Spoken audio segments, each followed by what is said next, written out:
Another day, another basketball stories na naman ang pagkikwentuhan natin. At ngayon nga yung pagbalitang may dalawang player pa nga daw na mawawala sa Los Angeles Lakers. At ang balitang gugulatin nga daw ng Golden State Warriors ang NBA.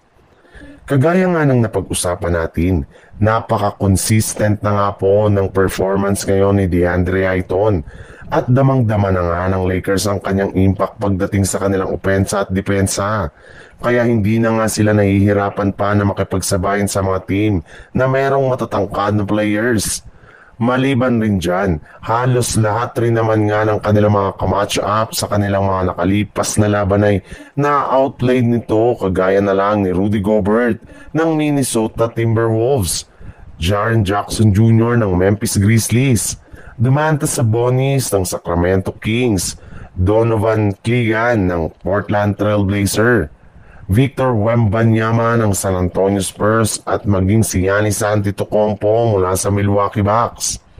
Pero sa kabila nga niyan, ay may kakayanan pa rin naman nga ang Lakers na mapalakas ang kanilang front office kapag kinuha nila si Robert Williams III mula sa Portland Trail Blazers sa pamamagitan ng isang trade gamit sina Gabe Vincent at Maxi Kleber.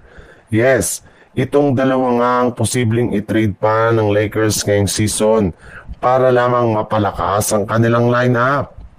Sa ibang balita naman, sa pagkatalo nga po kahapon ng Golden State Warriors sa kanilang game laban sa Miami Heat, ay bumagsak na nga sa 9 wins at 8 losses ang kanilang kasalukuyang record bilang ika-top 8 sa standing ng Western Conference.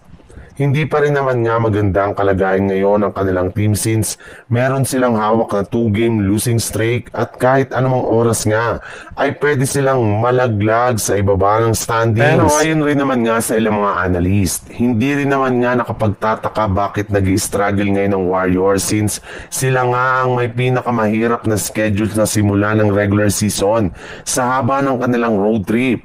Kaya kahit man nga bagsak ngayon ang kanilang record, ang may ilan pa rin naman nga ang naniniwala ngayon na kakayanin ng Warriors. In fact, mismong si Draymond Green nga ang nagsabi na ang Golden State Warriors pa rin nga daw ang magkakampiyon ngayong season. Matapang pa nga nito na sinabi sa kanyang interview na once nga daw naggumaan-gaan na ang kanilang game schedule ay makakasiguro nga siya na makakakuha sila ng susunod na panalo at makakaangat ulit silang muli sa itaas ng standing ng Western Conference.